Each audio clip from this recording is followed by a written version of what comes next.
샬롬 샬롬 샬롬 샬롬 샬롬. 하나님 사랑합니다. 여러분 주 안에서 사랑합니다. 예레미야 26장 4절에서 5절 그리고 로마서 10장 16절에서 18절 말씀을 중심으로 복음을 순종하지 않은 죄가 어떤 것인지 우리 함께 은혜를 나눕니다. 예레미야 26장 4, 5절에는 너는 그들에게 이와 같이 이르라. 야훼의 말씀에 너희가 나를 순종하지 아니하며 내가 너희 앞에 둔 내 율법을 행하지 아니하며 내가 너희에게 나의 종 선지자들을 꾸준히 보내 그들의 말을 순종하라고 하였으나 너희는 순종하지 아니하였느니라. 이렇게 말씀하죠. 그리고 잘 아시는 로마서 10장 16절에서 18절 말씀에는 믿음과 들음과 그리스도의 말씀입니다. 그러나 그들이 다 복음을 순종하지 아니하였도다. 이사야가 이르되 주여 우리가 전한 것을 누가 믿었나이까 하였으니 그러므로 믿음은 들음에서 나며 들음은 그리스도의 말씀으로 말미암느니라. 그러나 내가 말하노니 그들이 듣지 아니하였느냐.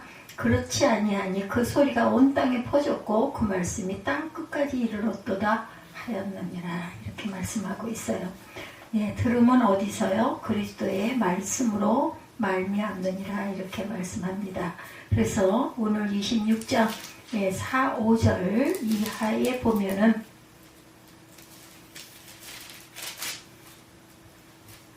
내가 이 성전을 실로같이 되게 하고 이 성을 세계 모든 민족의 저주거리가 되게 하리라 하셨느니라. 예레미야가 야훼 성전에서 이 말을 하며 제사장들과 선지자들과 모든 백성이 듣더라.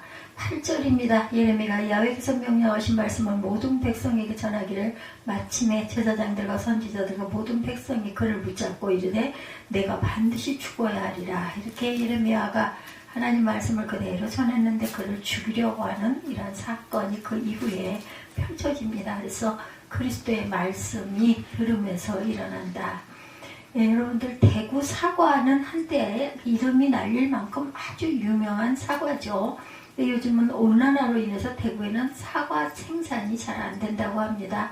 좀 더 북쪽으로 가야 사과가 생산된다고 하는데 대구 사과의 유래를 보면 1895년 대구 지역에서 활동하던 애덤스 선교사 그분이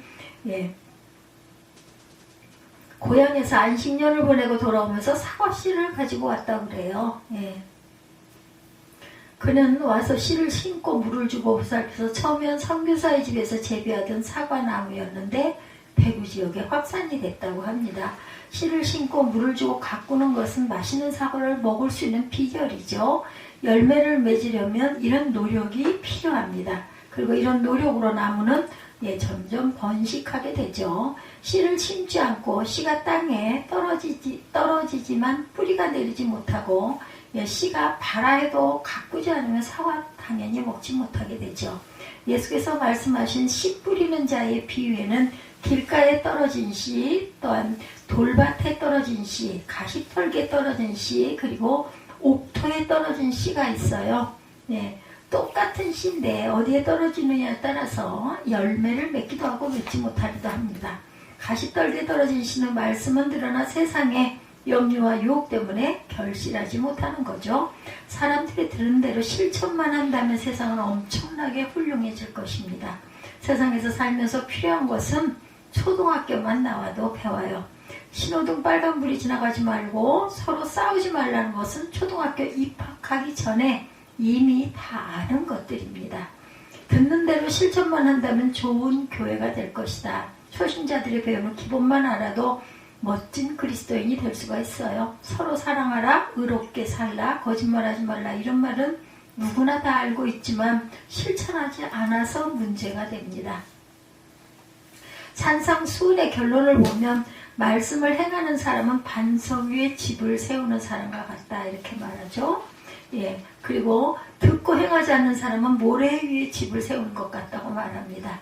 사람들이 듣기는 다 들어요. 근데 문제는 순종하지 않고 실천하지 않아서 문제가 됩니다.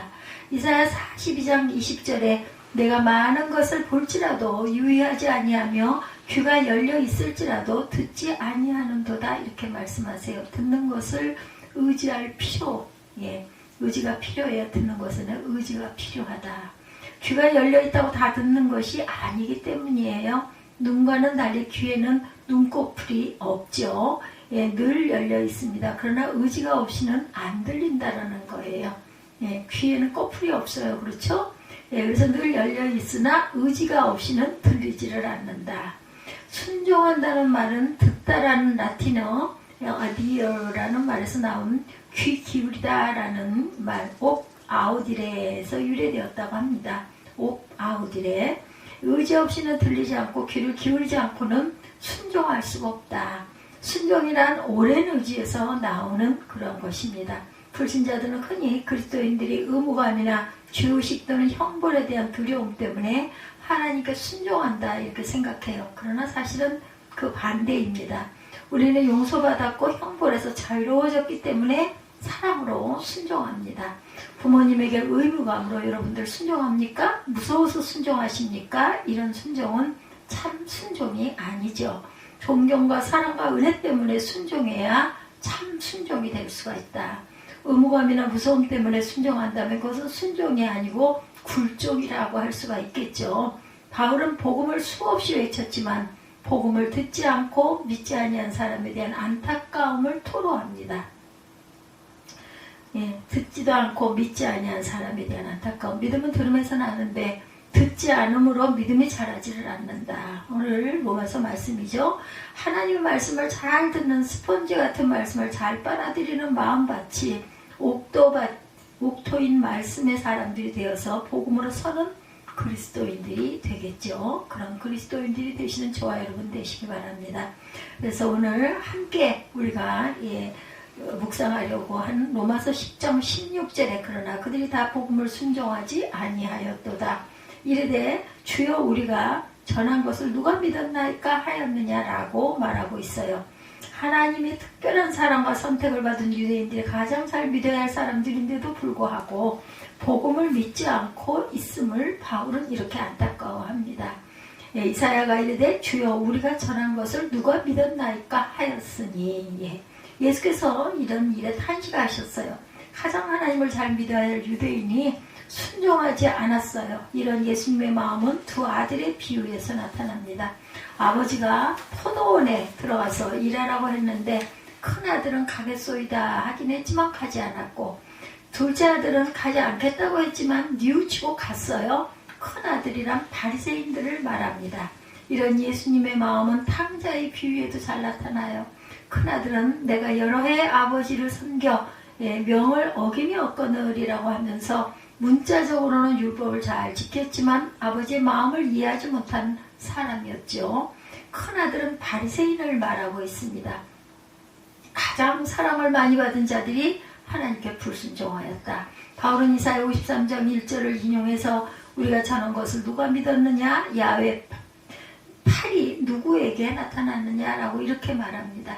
고난의 종인 그리스도의 구원의 메시지가 거부된 것을 예견한 거죠. 초대교회 유대인들의 불신앙을 예언하는 그러한 구절입니다. 유대인에 대한 하나님의 사랑은 특별이란 말이 부족할 정도로 아주 유난했어요. 유대인에 대한 하나님의 사랑은 절대적이고 무조건적이었습니다. 그런데 이런 사랑을 받은 유대인들이 사랑을 베푼 하나님께 불순종함으로 하나님의 섭섭하심과 진노하심이 점점 더 커졌다. 마틴 루터는 세상은 술 취한 농부를 닮았다. 그를 말 한 장 한쪽으로 올려놓으면 곧 다른 한쪽으로 넘어가 버리고 만다 이렇게 말합니다. 우리는 누구나 율법주의와 도덕의 폐기론 중 한쪽에 치우쳐 있다는 것이에요. 우리 육체는 탕자와 같은 명백한 불순종이 아니면 큰아들과 같은 위선적 순종 둘 중에 한쪽에 치우쳐 있다. 사람이 하나님께 온전히 순종하기는 아주 어렵습니다. 밥은 먹어야 살죠. 먹되 좋은 식품을 잘 골라서 먹고 잘 씹어 먹어야 합니다. 좋지 못한 음식을 먹거나 잘못 먹으면 소화불량이 되죠. 성경에 보면 하나님 말씀은 먹었지만 소화불량이 된 대표적인 인물이 바로 요나죠. 불순종한 사람들이 어리석은 것은 하나님으로부터 도망칠 수 있다고 생각하는 것입니다. 그것은 일종의 영적 자살행위다. 하나님의 임재를 벗어나려고 하는 것 자체가 어리석은 일이죠. 불순종은 하나님보다 더 지혜로운 것처럼 행동하는 것이다. 이런 사람에게 미래는 없습니다. 미래는 하나님의 것이고 순종하는 자에게 주시는 선물이라는 것이죠. 유대인들은 율법주의자이며 하나님의 말씀을 가장 잘 믿고 지키는 것 같지만 말씀의 뜻을 알지 못했다고 그래요. 그래서 그들은 말씀을 잘 지키는 듯이 보였지만 끊임없이 불순종합니다. 아담이 하나님의 말씀대로 살지 못하고 뱀의 말을 들어 불순종하죠. 사사기에도 보면 이스라엘 백성들은 끝없이 불순종과 하나님의 채찍을 반복합니다. 예수님 당시의 바리새인들도 겉으로는 가장 말씀을 잘 지키는 듯이 보였지만 불순종한 아들들이었다. 에레미야 16장 5절에 내가 너에게 너희 종 선지자들을 꾸준히 보내 그들의 말을 순종하라고 하였으나 너희는 순종하지 아니하였느니라 라고 말씀해요. 예수님의 비유에도 그런 그들의 불순종이 나타나 있습니다. 포도원의 주인이 포도원에 소출을 가지러 종을 보냈지만 포도원 일꾼들은 종을 죽여버리죠. 마지막에는 아들의 말을 들을 것이다 라고 생각해서 아들을 보냈는데 일꾼들은 아들은 상속자이니 죽이고 포도원을 차지하자 하고 죽입니다. 이 비유는 유대인들의 불순종의 극치를 보여주는 말씀입니다. 하나님께서 호렙산에 올라온 모세를 만나시죠. 하나님은 모세의 손에 들려진 지팡이를 보시고 내 손에 있는 것이 무엇이냐 이렇게 물으셨어요. 모세는 지팡이입니다 라고 대답합니다. 하나님께서는 모세에게 그 지팡이를 던져보아라 말씀하십니다. 모세가 지팡이를 던지는 순간 지팡이의 소유권이 바뀌었어요.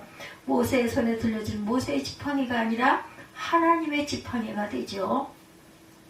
출애기 4장 20절에 모세가 그의 아내와 아들들을 나귀에 태우고 애굽으로 돌아가는데 모세가 하나님의 지팡이를 손에 잡았더라 라고 말합니다.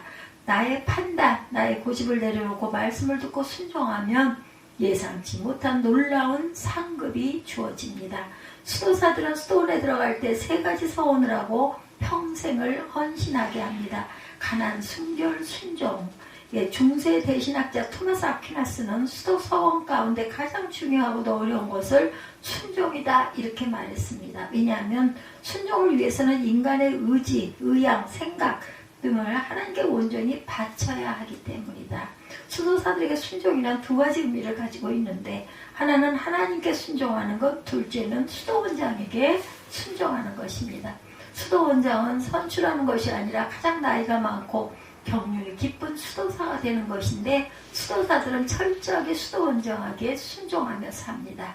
순종은 약하기 때문이 아니라 순종이야말로 강함이며 겸손이며 평안입니다. 하나님의 말씀에 순종하는 것만큼 그리스도인은 자유하죠. 영성가 토머스 머트는 우리가 하나님께 완전히 순종하고 자신을 희생할 때 도리어 아무것도 알지 못하게 된다 이렇게 말해요. 지금도 이 좋은 복음이 들려도 우이독경입니다. 못 들어요. 아무리 얘기를 해도. 마이동풍이 순종하지 않은 사람들 너무나 많습니다. 우리 모두가 말씀을 잘 듣고 순종하는 삶을 사는 그리스도인들이 되어야 되겠죠. 우이독경, 마이동풍 그렇게 되지 않아야 되겠죠. 둘째 복음은 온 땅 끝까지 전해야 된다. 들리도록. 로마서 10장 18절에 그러나 내가 말하노니 그들이 듣지 아니하였느냐. 그렇지 아니하니 그 소리가 온 땅에 퍼졌고 말씀이 땅 끝까지 이르렀도다 하였느니라. 복음의 말씀은 모든 사람이 다 들리도록 이미 전해졌고 앞으로도 계속 전해질 거예요. 바울은 그들이 듣지 아니하였느냐라고 질문하면서 그 소리가 온 땅에 퍼졌고 그 말씀이 땅 끝까지 이르렀도다 이렇게 말합니다. 불신앙에 대한 이스라엘의 변명의 소지를 차단한 것이에요. 들을 기회가 없어서 믿을 수 없었다는 것일까? 절대 그렇지 않죠. 복음의 소리는 이미 온 땅에 들려졌고 땅 끝까지 퍼졌어요. 온 땅에 그리고 땅 끝까지라는 말은 복음 전파의 편만성을 말합니다. 시편 19편 4절에 그의 소리가 온 땅에 통하고 그의 말씀이 세상 끝까지 이르도다 라고 말씀해요. 이 말씀은 종말론적인 표현으로 복음 전파가 궁극적으로 전 세계적으로 이루어질 것을 말합니다. 복음의 소리는 누구도 듣지 못했다는 핑계는 될 수가 없다. 이미 수많은 선지자들이 파수꾼의 소리를 크게 외쳤어요. 이미 복음의 나팔수들이 나팔소리를 아주 크게 냈습니다. 그 소리는 누구도 듣지 못할 사람이 없을 만큼 컸고 온 땅에 퍼졌다. 귀 기울이다. 리스닝. 이 말은 단순한 듣기, 히어링 이상의 활동을 말합니다. 복음 전파는 귀를 기울인 일이 없이는 불가능할 것이다. 귀를 기울일 줄 알아야 된다. 귀가 열려야 합니다. 복음 전파는 하나님께 귀를 기울임으로 시작이 돼요. 예수님에 대해 다른 사람에게 내가 말하기 전에 내가 먼저 잘 들어야 합니다. 이스라엘 백성들은 선지자들의 외침을 듣지 않았어요. 첫 순교자 스데반이 설교할 때 양심의 가책을 받았음에도 불구하고 이를 갈고 듣지 않으려고 귀를 막았습니다. 바울이 자신이 그리스도를 만난 간증을 할 때 총독 베스도는 바울에게 내가 미쳤다고 말합니다. 아무리 말씀이 귀에 들려도 마음에 문이 닫혀 있으면 그 말씀이 마음에 들리지 않습니다. 하나님께 듣는 것, 복음을 듣는 것은 의지적으로 듣는 것, 리스닝을 의미합니다. 말씀에 순종하는 것은 들으려고 하는 의지가 있어야 순종하게 되죠. 죄는 하나님의 말씀을 듣지 못하게 합니다. 아담이 죄를 짓고 나자 하나님의 소리를 바르게 듣지 못해요. 하나님의 말씀을 바르게 듣지 못하면 바른 응답도 하지 못하게 되죠. 그래서 예수님은 여러 차례 들을 귀 있는 자는 들으라 이렇게 말씀하세요. 그 요한계시록에 여러 차례 귀 있는 자는 성령이 교회들에게 하신 말씀을 들을지어다 라고 말씀합니다. 귀가 있지만 듣지 못하는 사람에게 주시는 경고의 말씀이죠.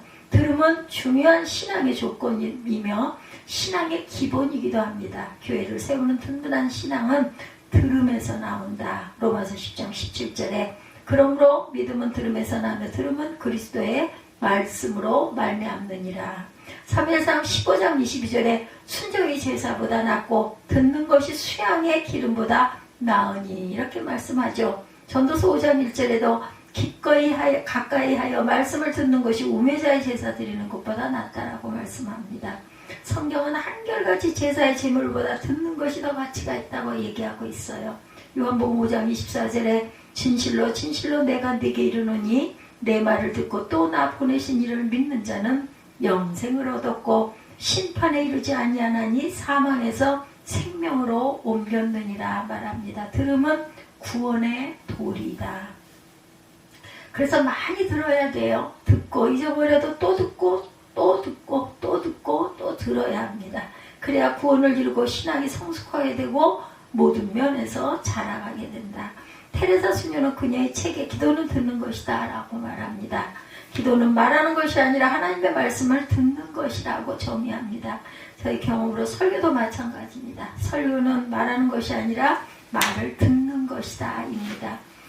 설교는 설교자도 청중도 다 함께 하나님의 말씀을 듣는 것이에요. 설교자는 말을 잘하는 사람이 아니라 말을 잘 듣는 사람이어야 합니다.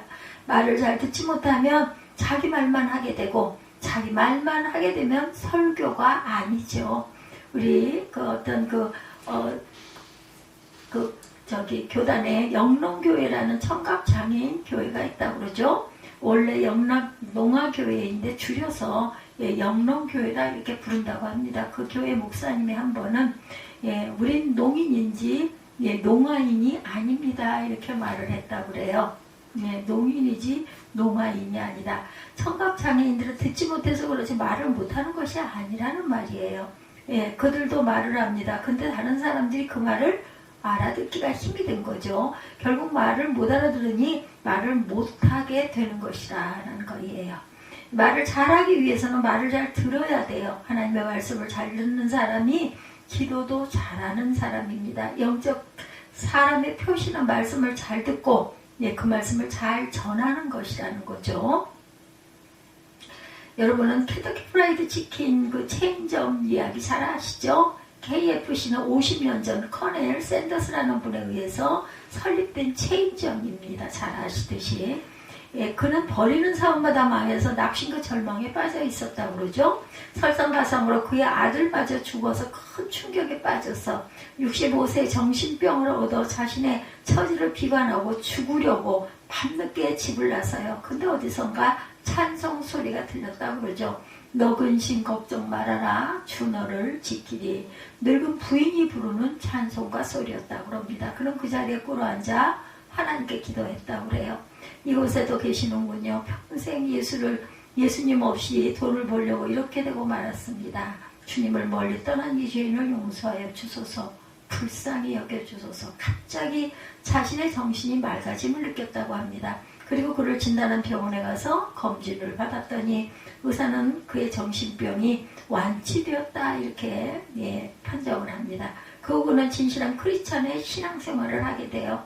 어느 날 기도하는 가운데 닭고기를 튀겨서 팔아라 이런 음성이 들렸다고 그러죠. 그는 KFC라는 이름으로 포장마차에서 닭고기를 판매하기 시작하는데 아주 불티나게 팔려요. 그의 나이 74세였던 1964년에는 미국과 캐나다에 600개의 체인점을 가지고 65세 때 이런 일이 있었으니 그죠? 64년이니까 74세니까 거의 한 9년 10년 만이죠. 그의 회개는 복음에 순종하는 것이었다고 합니다. 유명한 이 사업가가 된 그런 그 이유, 그의 회개가 복음에 순종하는 회개가 되어서 회개하고 복음에 순종한 그는 영육의 삶에 이렇게 성공을 하게 됩니다.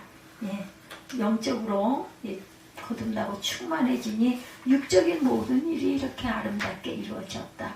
아모스 3장 3절에 두 사람이 뜻이 같지 않은데 어찌 동행하겠느냐 이런 말씀이 있어요. 동행이란 뜻이 일치되는 것을 의미해요. 하나님과 일치된 마음을 가지는 것. 동행이란 하나님의 뜻을 찾고 그 뜻에 순종하는 삶을 사는 것이다. 하나님 백성은 이렇게 하나님과 동행하는 삶을 살아야 합니다. 우리 모두가 복음의 소리에 민감하게 반응하고 그 복음의 소리에 순종하는 그리스도인들이 되시기를 주님의 이름으로 축복합니다. 그리하여 복음에 순종하는 자에게 주신 하나님의 은총으로 충만한 삶을 살아내는 복음의 일꾼들이 다 되시기를 주님의 이름으로 축복합니다. 기도하시겠습니다.